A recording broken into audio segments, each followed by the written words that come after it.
मरे के संगे खैली कसम, संगही सहे के रहे सारा सितम।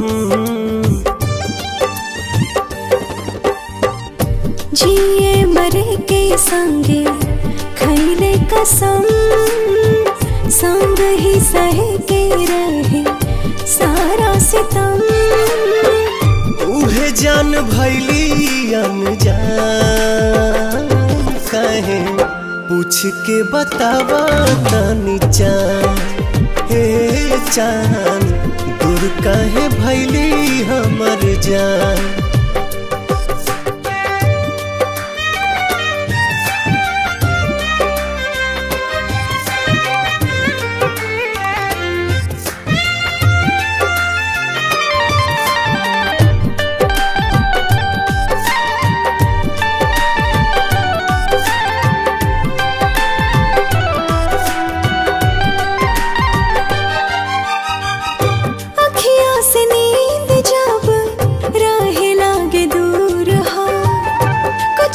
जरूर हाला नैन के कसूर हो।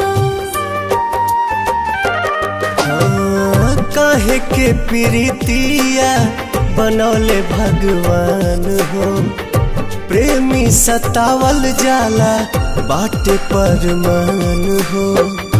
ना जाने कैसन बा दिल के जरूरत हो, हर पल निहारेला उनके ही सूरत हो।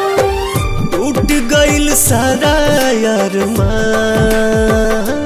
काहे पूछ के बतावा तनी चान। हे चान दूर काहे भैली हमर जान।